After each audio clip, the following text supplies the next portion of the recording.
The land of rising sun মানে অরুণাচল প্রদেশ। ভারতের যে ভূমিতে সূর্যের কিরণ প্রথম স্পর্শ করে সেই পবিত্র স্থান থেকে আপনাদের সকলকে স্বাগত। যেখানে রয়েছে তাওয়াং দিরাংয়ের মতন প্রাচীন আর অতি সুন্দর মনেস্ট্রি, সাথে তুষারে ঢাকা বুমলা পাস, সেলা পাস, মাধুরী লেক সহ কৈলা সিনেমার শুটিং হওয়া অদ্ভুত সুন্দর জাং ওয়াটারফলস। অরুণাচলের অনাবিল প্রাকৃতিক সৌন্দর্য, গায়ে কাটা দেওয়া ভারত চীন যুদ্ধের ইতিহাস, তুষারে ঢাকা বর্ডার, হাড় কাঁপানো ঠান্ডায় বরফের লুটোপুটি, হঠাৎ করে পাওয়া তুষার ঝড়, যাত্রাপথের মনোরম দেওয়া দৃশ্য আপনার আজীবন মনে থাকবে। যারা এখনো কাশ্মীর যাননি তাদের কাশ্মীর যাওয়ার খিদে এই রাজ্য মিটিয়ে দেবে, যেখানে আসলে আপনি ইন্ডিয়ান আর্মির প্রেমে পড়ে যাবেন আর গর্ব করবেন নিজে একজন ভারতীয় বলে। আমাদের এবারের গন্তব্য এই অরুণাচল প্রদেশ, তবে এবার নিজেদের গাড়িতে নয়, ট্রেনেই আমাদের যাত্রা শুরু। 6 রাত 7 দিনের এই ট্রিপের সকল ডিটেলস শেয়ার করব অরুণাচল ভ্রমণের সিরিজগুলোতে। আজ তার প্রথম পর্ব। আমাদের এবারের গল্পের শুরু আমাদের নিজেদের অতি পরিচিত বহরমপুর স্টেশন থেকে। 13125 কলকাতা সাইরান এক্সপ্রেস ছিল আমাদের এবারে যাত্রাপথের সঙ্গী, যাতে করে আমরা পৌঁছেছি বহরমপুর থেকে সরাসরি গুয়াহাটি স্টেশন। বহরমপুর স্টেশনের আপার ক্লাস ওয়েটিং রুম। আমরা এখন ওয়েটিং রুমে একটু রেস্ট নিয়ে নিচ্ছি, যদিও বেশিক্ষণ নেই আর ট্রেনের টাইমে। এটা এসি, এখানে বসে আছি লাগেজপত্র নিয়ে। এই যে আমাদের লাগেজ, অনেকগুলো লাগেজ আছে, ছড়িয়ে ছিটিয়ে আছে, প্রায় 5খানা লাগেজ। মিমি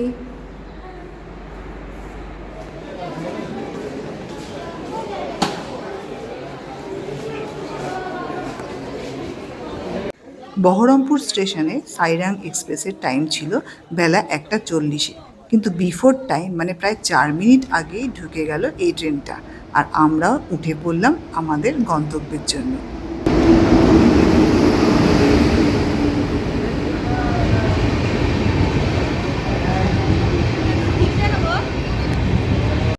আমরা থার্ড এসির টিকিট কেটেছিলাম, আর এই যে আমাদের বার্থগুলো, আমাদের 3টেই আপার বার্থ পড়েছে, 2টো নর্মাল আপার আর একটা হলো সাইড আপার। আর এই যে কম্পার্টমেন্টের ভেতরটা, একটা আয়না রয়েছে, উপরে ব্যাগ রাখার জায়গা রয়েছে, সিটগুলো মোটামুটি চওড়া আর সব কিছু দিয়ে গেছে, মানে গায়ে দেওয়ার জন্য যাবতীয় কিছু দিয়ে গেছে। কলকাতা ছেড়ে ট্রেনটা এত দূর চলে এসছে, তাও মোটামুটি পরিষ্কারই ছিল, বাথরুমও পরিষ্কার ছিল, বেসিনও পরিষ্কার ছিল, জলের সার্ভিসও ছিল। এই ট্রেনের টিকিট আমরা একবারে প্রথম দিনেই কেটেছিলাম, অর্থাৎ যাত্রার ডেটের ঠিক 2 মাস আগে, মানে 60 দিন আগে, কিন্তু তাও আমাদের 3টেই আপার বার্থ পড়েছিল। চেয়েছিলাম একটা লোয়ার, যাই হোক সেটা পড়েনি। জঙ্গিপুর স্টেশন 3টের সময় ক্রস করছে। সাইরান এক্সপ্রেসের থার্ড এসিতে আমাদের 3 জনের টোটাল টিকিটের দাম লেগেছিল 3805 টাকা। ট্রেন বেশ ভালোই স্পিডে যাচ্ছে আর এখনও অবধি একবারে অন টাইম যাচ্ছে। 3:51-তে নিউ ফরাক্কা জাংশন ক্রস করছে।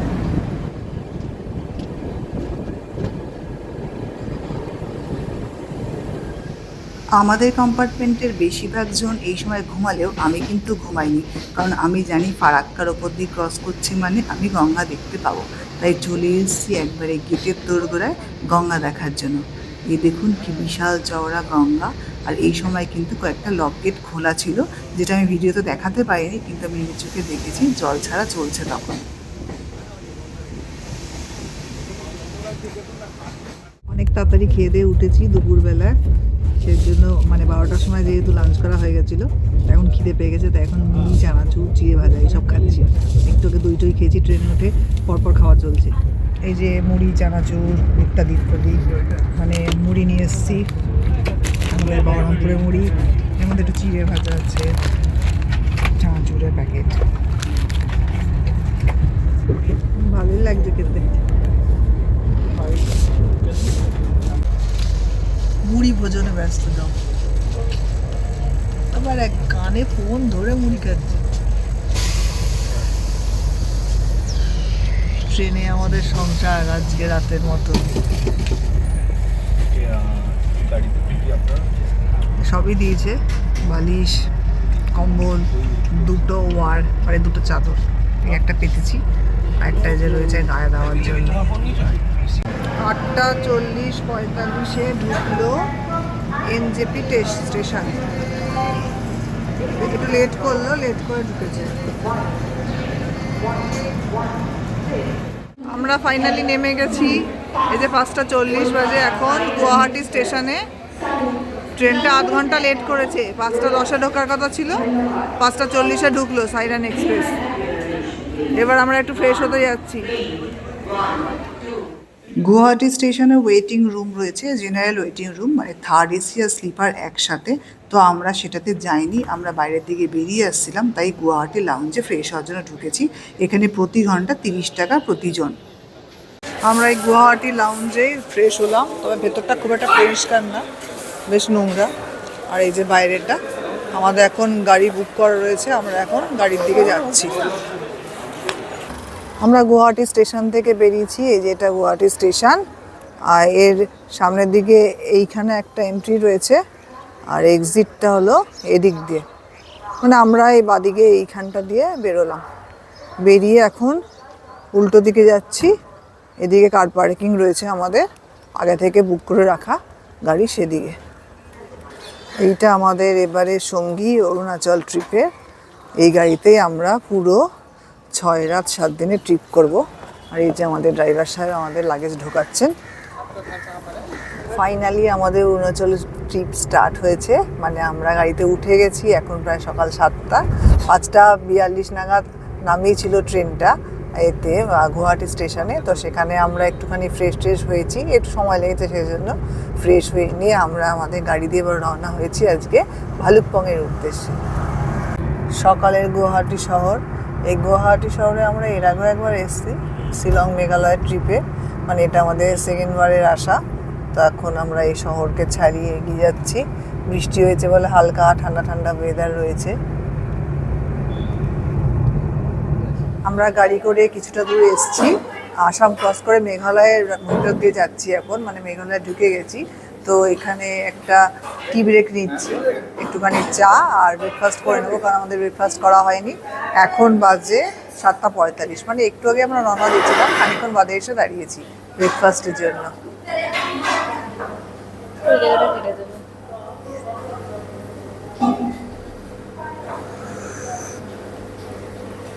খুব মিষ্টি চাটা। এই যে ব্রেকফাস্ট হচ্ছে তন্দুরি রুটি আর কাবলি চানা দিয়ে, তার সাথে চা। আর আমার মেয়ে আবার আলু পরোটা অর্ডার করেছে, সেটা কেমন আসছে দেখি। কেমন খেতে? ঠিক আছে। 15 টাকা করে তন্দুরি রুটি, আর এই কাবলি চানাটা কত? 80 টাকা কাবলি চানা, সস্তায় পুষ্টিকর। আর এই যে মেয়ের আলু পরোটা, বেশ বড় দেখতে আছে, তার সাথে একটা কি তরকারি দিয়েছে। আলু পরোটা কত করে? 2 রকম চাটনি আর পেঁয়াজ দিয়ে। এই যে চোপড়া হোটেল অ্যান্ড লজ থেকে আমরা ব্রেকফাস্টটা করলাম। মেঘালয় ঢুকে জাস্ট আসাম ছাড়িয়ে মেঘালয় এসে একটুখানি এসেই হলো এই ছোট ছোট দোকানগুলো, যেখানে আমরা ব্রেকফাস্ট পেয়েছি। যাত্রাপথে সামান্য কিছু রাস্তা মেঘালয়ের মধ্যে দিয়ে আসার পরে এখন আমরা আবার আসামের মধ্যে দিয়ে চলেছি। তবে আমাদের এবারে প্রথম সাইট সিন করার পালা চলে এসেছে, যেটা হলো মহামৃত্যুঞ্জয় টেম্পল। মহামৃত্যুঞ্জয় টেম্পলের বাইরেটা এরকম অনেক দোকান রয়েছে, অনেক কিছু কেনাকাটা করা যাবে, খাওয়া দাওয়া যাবে, ছোটোখাটো স্টল রয়েছে ওইদিকে। আর এই যে কার পার্কিং, এগুলো ফ্রি কার পার্কিং। আবার ওইদিকে রয়েছে যেখানে মানে এই দূরে, ওখানে রয়েছে যেখানে টাকা লাগবে কার পার্কিংয়ে। আমরা এখন মন্দিরের দিকে যাচ্ছি, দূর থেকে দেখা যাচ্ছে মন্দিরটা, দূর থেকে দেখা যাচ্ছে মহামৃত্যুঞ্জয় মন্দির। এই শিবলিঙ্গটাই মন্দির, কিন্তু আজকে বেশ ভিড় আছে, অনেক লোক এসছে, বাইরে লাইন দিয়ে রয়েছে, পুজো দেওয়ার লাইন। আজকে কিছু একটা আছে, সেই জন্য এত লোক পুজো দিতে এসছে। কিছু একটা আছে কি? এই যে আমরা ছাতা মাথায় দিয়ে যাচ্ছি, কারণ এখানে বৃষ্টি পড়ছে। আসামে নাকি লাস্ট গতকাল থেকে বৃষ্টি পড়ছে আর কি। আমরা এসছি আজকে তো বৃষ্টির মধ্যেই, একটা ছাতায় 3 জনে মিলে ঢোকবার চেষ্টা করছি করে মন্দিরের দিকে যাচ্ছি।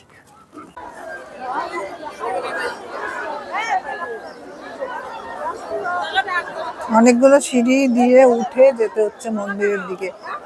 আজকে অনেক লোক, সবাই পুজো দিতে এসছে, আর আমাদের মতো দর্শনার্থীও রয়েছে।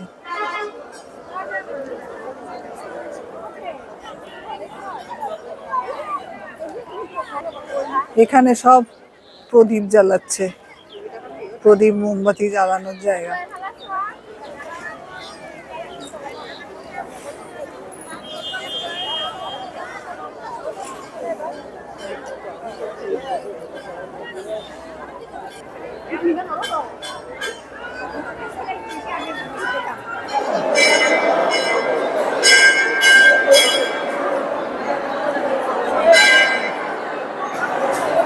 হর হর মহাদেব।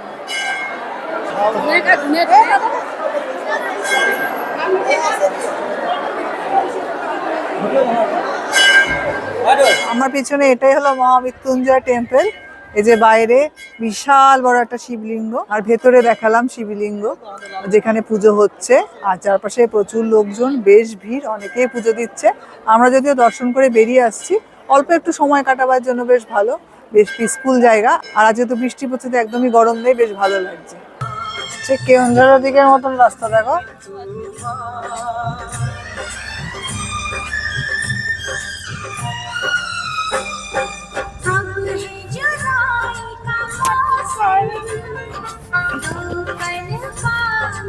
যে রাস্তা দিয়ে এসেছিলাম ওই রাস্তা দিয়ে বেরোচ্ছি, তাই না? মহামৃত্যুঞ্জয় টেম্পল যাওয়ার রাস্তা দিয়ে ব্যাক করছি এখন করে। এবারে আমরা যাব আবার সোজা অরুণাচলের দিকে। ব্রহ্মপুত্র নদীর উপর দিয়ে যাচ্ছি আমরা এখন। এই ব্রিজটার নাম কি?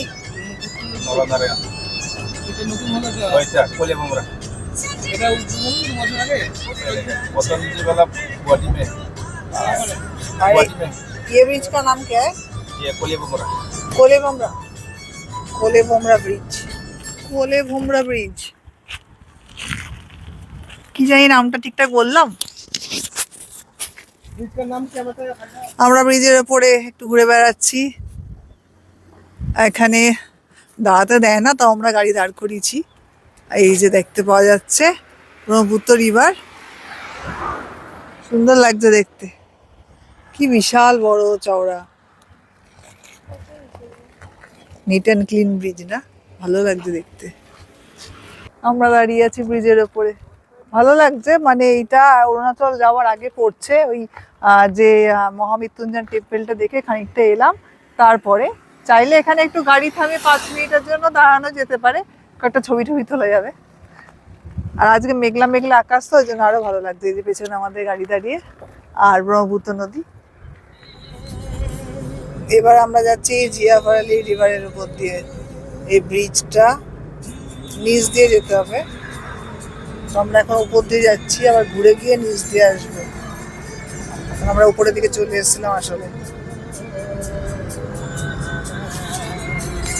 জিয়াভারালি পিকনিক স্পট মেবি ক্লোজ। আর এই ব্রিজটা হলো জিয়াভারালি ব্রিজ।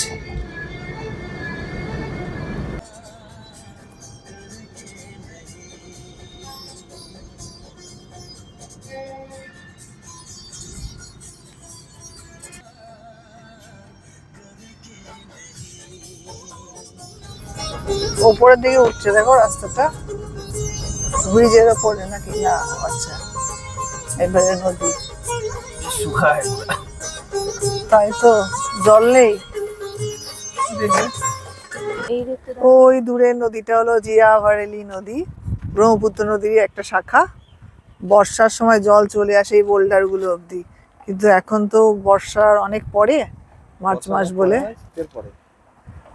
হ্যাঁ, মানে শীতের পরে, বর্ষা তখন অনেক আগে চলে গেছে, সেজন্য জল নেই, আমরা জল ফল দেখতে পাচ্ছি না। ভাবলাম নদীর ধারে একটু যাবো। দূরে পাহাড় দেখা যাচ্ছে। ব্রিজটা, এই ব্রিজটা দিয়ে আমার ওপর দিয়ে গেলাম। আজকে লাঞ্চ এটা আসামিয়া থালি, আর আলাদা করে আমরা ভাত বলেছি, ডাল বলেছি, প্লেন ডাল, চিকেন, আর তার সাথে আলু ভাজা আছে। 2 প্লেট দেনা। কেমন লাগছে আসামিয়া থালি? ভালো, হালকা ঘরোয়া। আমার তো ভালোই লাগছে, বেশ ঘরোয়া ঘরোই লাগছে।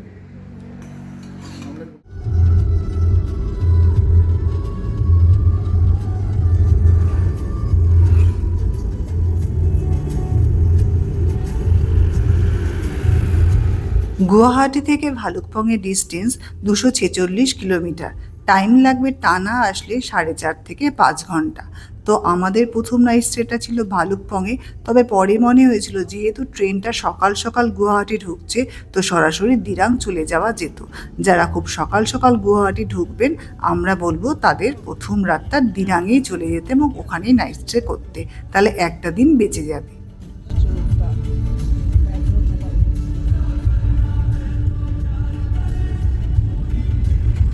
আমরা এবার এসছি আরেকটা স্পট, এটাও হচ্ছে গিয়ে জিয়াভারেলি নদী, যাকে নামেরি নদীও বলে, সেই জায়গাটাতে আবার এসছি। এই নদীটা জিয়াভারেলি নদী, এটা অরুণাচলের নামেরি নদী আর আসামে জিয়াভারেলি। এখন আমরা আসামের মধ্যে আছি, তো এইবারে অনেকটা জলের কাছাকাছি এসছি। এই যে পেছনে নদীটা, বেশ ভালো আওয়াজ হচ্ছে আর ভালো লাগছে, হালকা ঠান্ডা ঠান্ডা আছে। অনেকে বসে আছে, পিকনিক করছে বা ঘুরতেও এসছে, যারা আমাদের মতন টুরিস্ট তারা এখানে গাড়ি ঢুকিয়ে এখানে একটুখানি সময় কাটাচ্ছে। তো এখন বাজে 2:30টার মতো বাজে, 2:30টার মধ্যে আমরা এখানে চলে এসেছি আর 15-20 মিনিটের মধ্যে আমরা ভালুকপং পৌঁছে যাব। আজকে বেশ বৃষ্টি বৃষ্টি ওয়েদার, আকাশে মেঘ করেছে আর এই ওয়েদারে দারুণ লাগছে নদী দেখতে। আর নদীর সাইডে ওরা যেমন বসে আছে ওরকম বসতে আমাদেরও ইচ্ছে করছে, কিন্তু আমরা তো ওরকম চেয়ার ফেয়ার নিয়ে আসিনি। বাহ, আমরা একটু নিচে নামবো। চারপাশটা খুব সুন্দর আর আকাশটা দুর্দান্ত। এই যে আমাদের গাড়ি দাঁড়িয়ে আছে, ওখানে অনেক গাড়ি দাঁড়িয়ে আছে, অনেকেই নামছে চতুর্দিকে, খুব সুন্দর। এটা কি নাচ হলো? না আর করবো না, আর করবো না। নামেরি নদী এই স্পটটা ফটো তুলবার জন্য বেশ ভালো জায়গা, আর তাছাড়া এখানে রিভার রাফটিংও হয়, তবে সেটা বেলা 2টো অবধি। আমরা এবার চলে এসেছি ভালুকপংয়ের বর্ডারে, মানে ভালুকপংয়ের আমরা একদিকে রয়েছি, লোয়ারটাতে এবার আপারে যাব। ওই যে রয়েছে ওখানে রেল গেটের মতন করে যে দুখানা স্ট্যান্ড তোলা রয়েছে, এখানটা হচ্ছে গিয়ে চেকপোস্ট, এই পুলিশ রয়েছে দূরে, ওখানে চেকিং হবে। আমাদের আইএলপি করা হয়ে গেছে, যাদের সাথে এসছি সেই এজেন্সির মানে যার গাড়ি সেই আমাদের করে দিয়েছে আইএলপিটা। এবার আইএলপিটা শো করে আমাদের গাড়ি আবার সামনে যাওয়ার পারমিট হবে।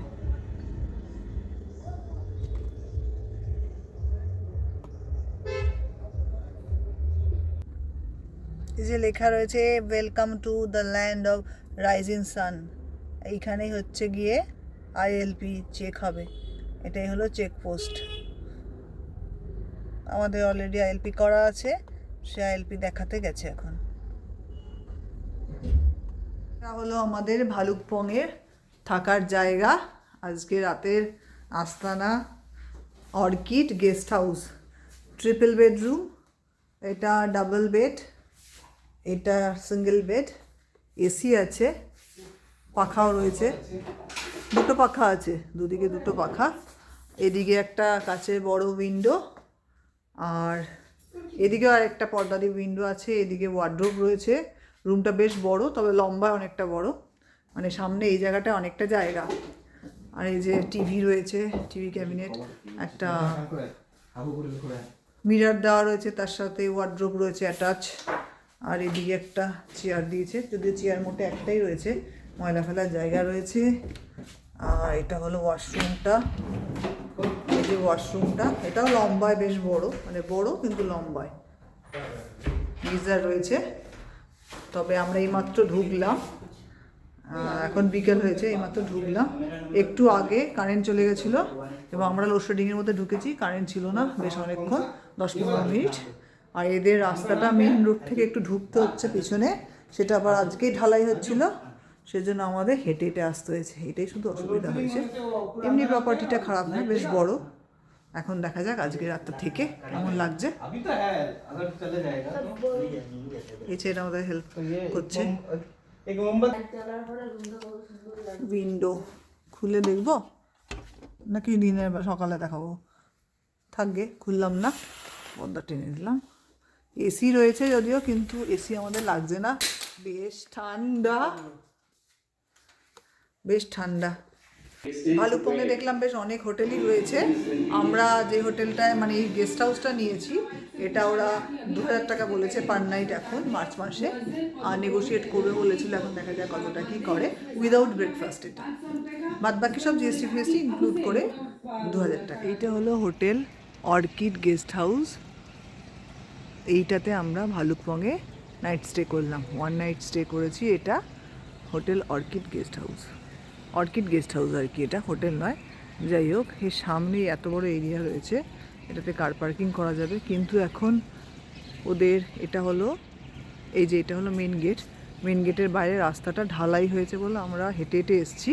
কিন্তু এরপরে তো ঢালাই রাস্তা হয়ে যাচ্ছে, সুতরাং গাড়ি ঢুকতে পারবে এবং এখানে গাড়ি রাখতে পারবে। আর রুমটা তো দেখালাম আমি কালকে। হ্যালো। তবে এখানে একটা বড় সমস্যা, এখানে খুব কারেন্ট যায়, কারেন্ট গেছে এবং এখনও কারেন্ট নেই। সকালবেলাতেও কারেন্ট গেছে। আর এদের এই মুহূর্তে এখন আমরা রয়েছি যখন, এই সময় জেনারেটর বা কোনো রকম ইনভার্টারের কোনো ব্যাকআপ নেই।